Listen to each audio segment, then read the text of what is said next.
गौरी पुत्र गणेश जी की जय। चौथ माता की जय।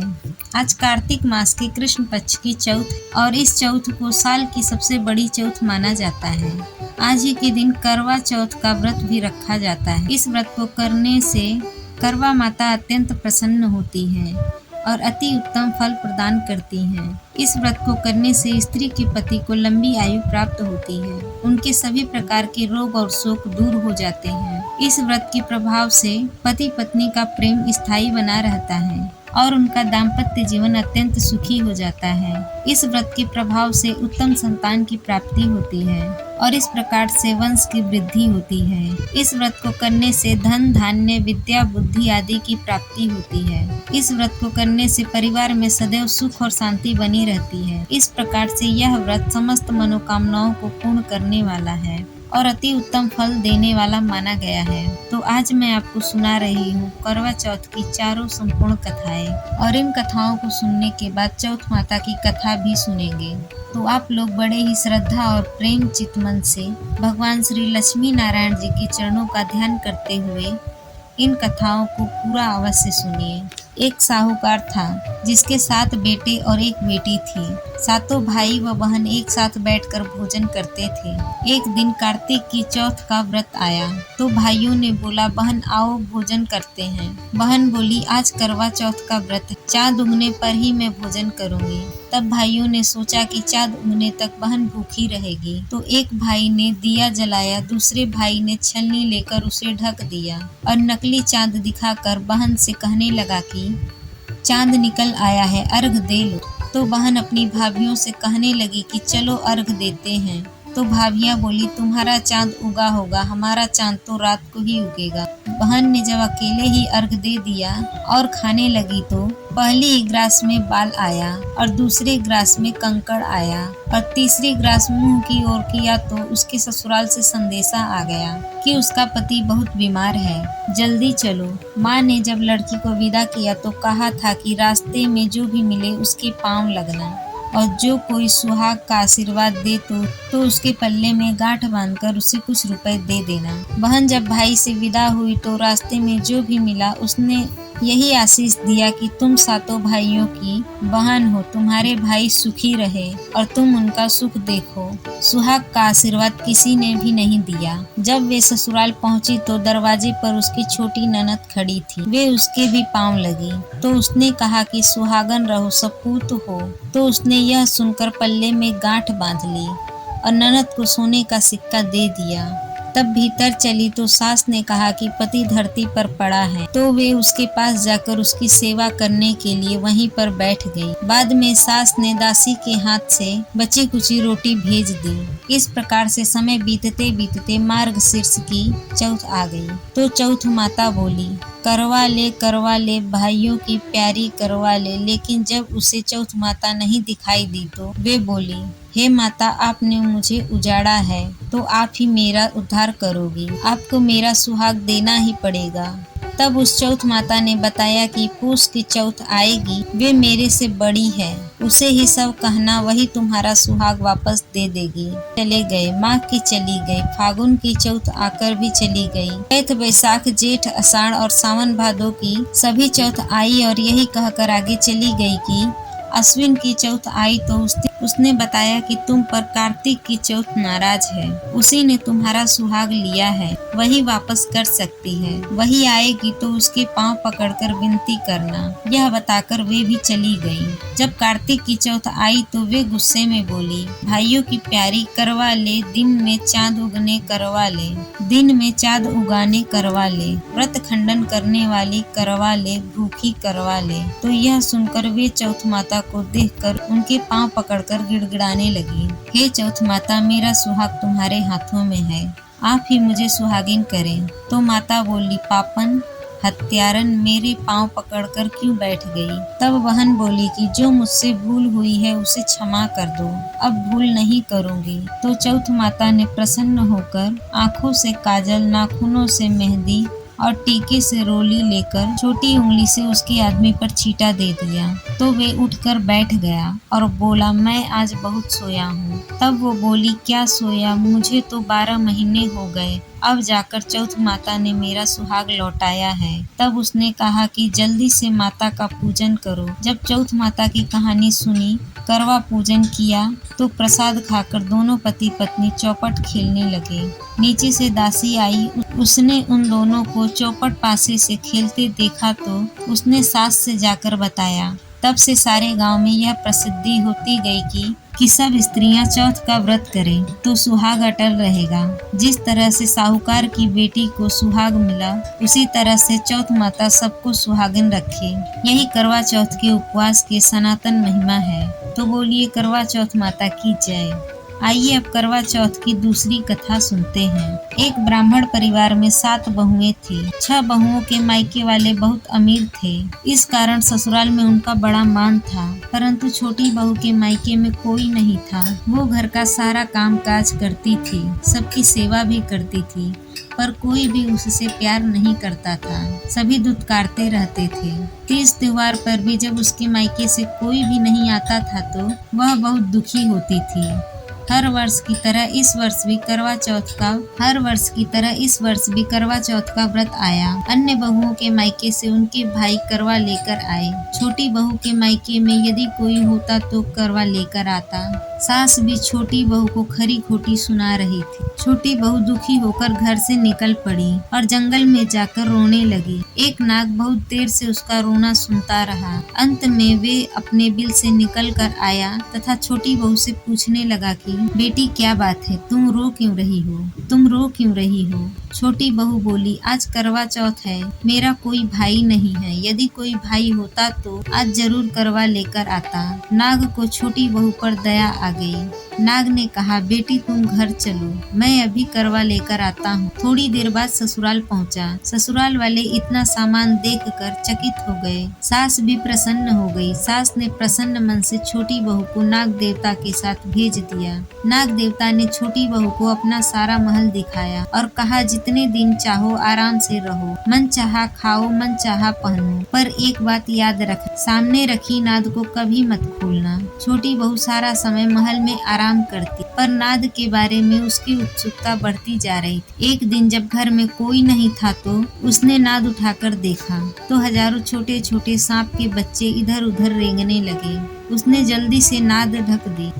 जल्दी में एक सांप की पूंछ नाद के नीचे आकर कट गई। शाम को नाग के आने पर छोटी बहू ने अपनी गलती स्वीकार कर ली। नाग ने भी उसे क्षमा कर दिया। जब छोटी बहू ने ससुराल जाने की इच्छा की तो उसे धन रत्न आदि देकर नाग देवता ने विदा किया। छोटी बहू के ससुराल में अब उसकी बड़ी इज्जत होने लगी। जिस सांप की पूंछ नाद से कट गई थी उसे सभी बंडा कहकर तंग करती थी। एक दिन उसने अपनी माँ से पूछा कि मेरी पूंछ कैसे कट गई। माँ ने कहा कि छोटी बहू के नाद उठाने पर और जल्दी से नाद को रखने पर तुम्हारी पूंछ कट गई। तो वे बोली, मैं छोटी बहू से बदला लूंगा। माँ के बहुत समझाने पर भी वे एक दिन चुपचाप छोटी बहू के घर जाकर छुप गया और मौका पाकर उसे काटने की सोचने लगा। वहाँ छोटी बहू और उसकी सास में किसी बात पर बहस हो रही थी तो छोटी बहू कसम खाकर कह रही थी कि मुझे बंडा भैया से प्यारा कोई नहीं है। उन्हीं की कसम खाकर कहती हूँ, मैंने ऐसा नहीं किया। बंडा ने जब सुना तो सोचने लगा कि मुझसे इतना प्यार करती है, मैं उसे ही काटने आया हूँ। वे चुपचाप घर चला गया। माँ ने पूछा, ले आया बहन से बदला? तो वे कहने लगा, माँ बहन से कैसा बदला। तभी से बंडा भाई अपनी बहन के लिए प्रति वर्ष चौथ के दिन करवा लेकर जाता है। वह बहन बड़े प्यार से करवा चौथ का व्रत करती है। तो बोलिए चौथ माता की जय। आइए अब करवा चौथ की तीसरी कहानी सुनते हैं। अति प्राचीन काल की बात है। एक बार पांडव पुत्र अर्जुन तप करने के लिए नीलगिरी पर्वत पर चले गए थे। इधर पांडवों पर अनेक मुसीबत पहले से ही थी।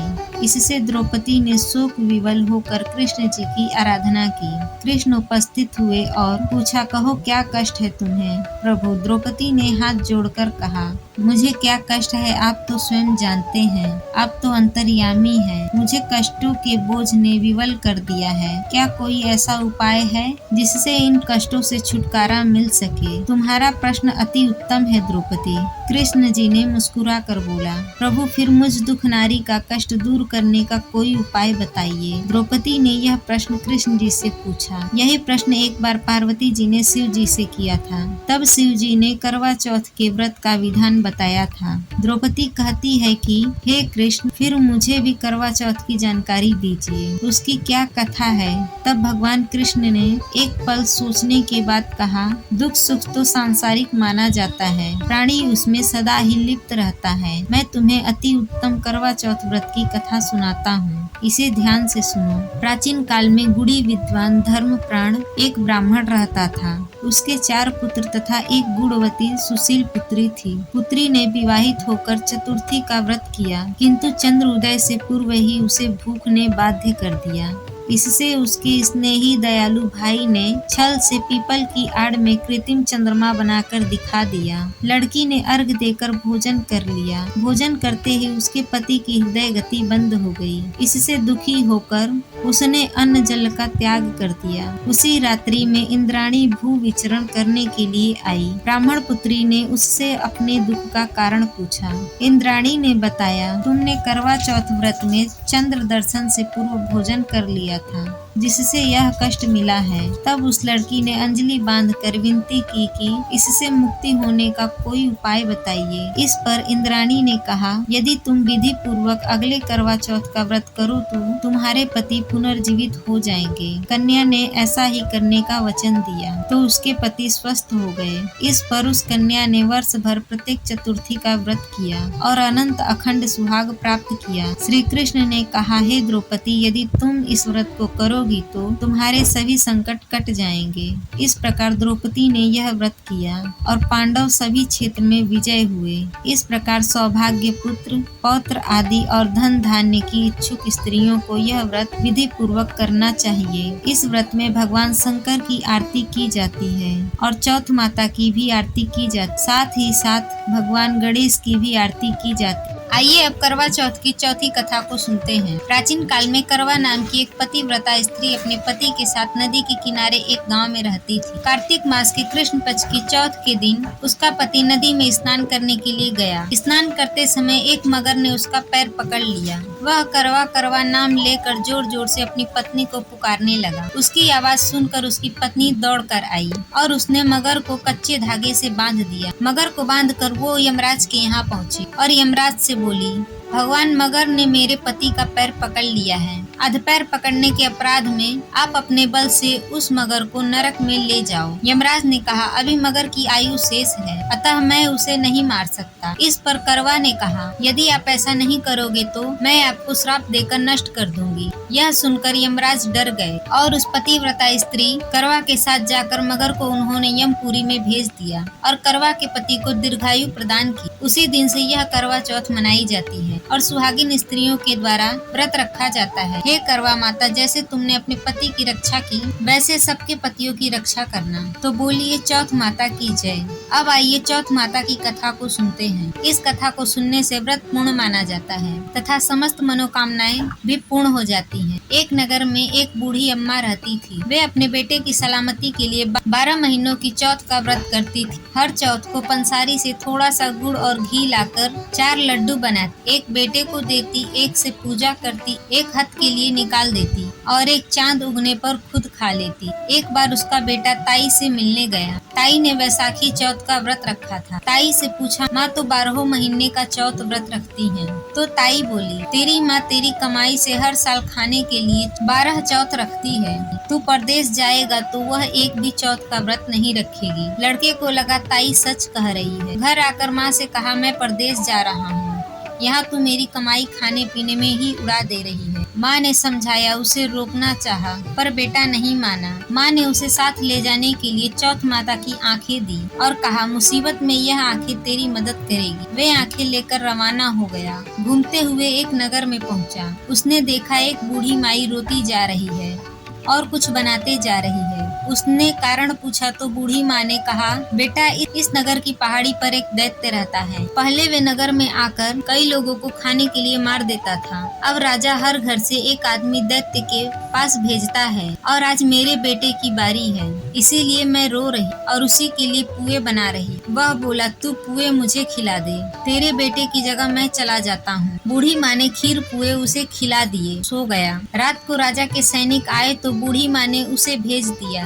दैत्य के सामने पहुँचने पर उसने चौथ माता की आंखें दैत्य की तरफ फेंक कर कहा, हे चौथ माता, यदि मेरी माँ मेरी सलामती के लिए व्रत रखती है तो दैत्य का सर कट कर गिर जाए। फिर तुरंत दैत्य का सर कट गया। लड़का वापस आ गया। राजा ने उसे उपहार दिया और विदा किया। चलते चलते वे एक दूसरे राजा के नगर में पहुंचा। इस राज्य में आवा तभी पकता था जब एक इंसान की बलि दी जाती थी। सिपाहियों ने उसे पकड़कर आवे में चुन दिया। लड़के ने आंखें आवे में डाला और कहा, हे चौथ माता, यदि मेरी माँ तो आवा मेरी बलि लिए बिना ही झट से पक जाए। ऐसा कहते ही आवा तुरंत पक गया। आवे में से मिट्टी की जगह सोने चांदी के बर्तन निकलने लगे। अंदर से लड़का बोला, बर्तन धीरे धीरे निकालना, मुझे लग न जाए। राजा ने उसे निकलवाया और पूछा, इस आवे में तुम बच कैसे गए? लड़के ने बताया कि उसकी माता चौथ का व्रत रखती है, व्रत के कारण ही वो बच पाया है। राजा को तब विश्वास नहीं हुआ। उसने एक चांदी की सुराही मंगवाई और कहा कि इस सुराही की नली से निकल कर दिखाओ,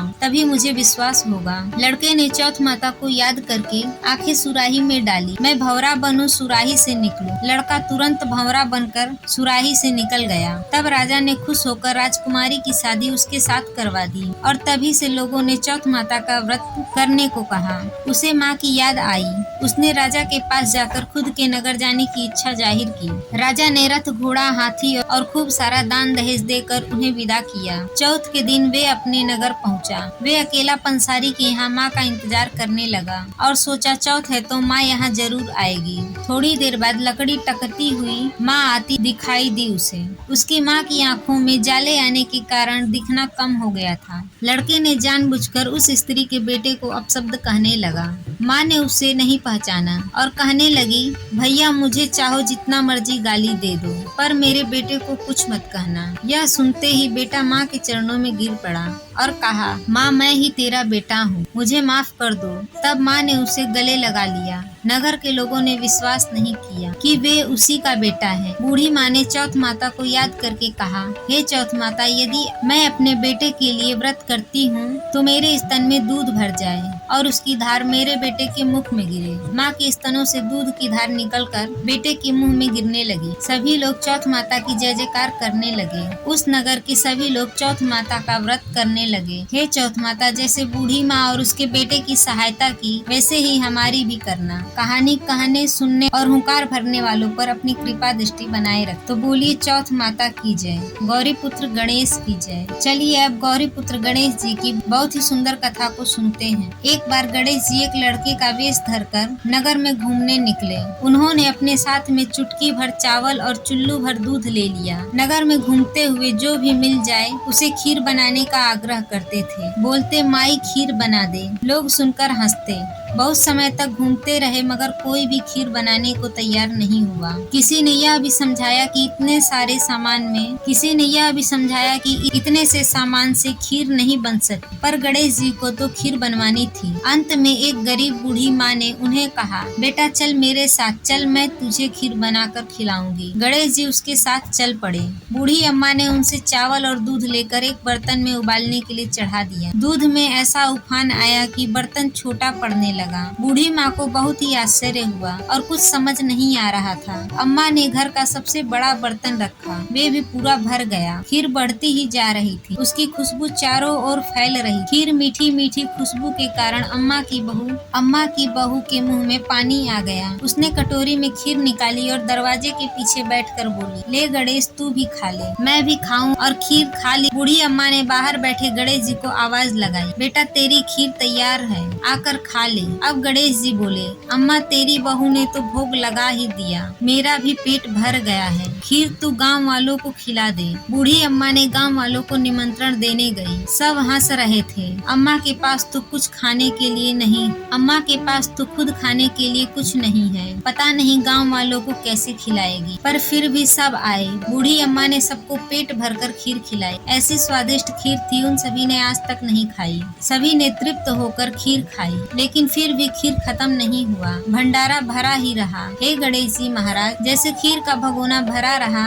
वैसे ही हमारे घर का भंडार भी भरा रहे। बोलिए गणेश जी महाराज जी की जय, शिव पार्वती जी की जय। तो दोस्तों, ये थी आज करवा चौथ की कथा और भगवान गणेश जी की कथा। वीडियो पसंद आया हो तो वीडियो को लाइक जरूर करिए और कमेंट में करवा चौथ माता की जय और गणेश जी की जय जरूर लिखिए।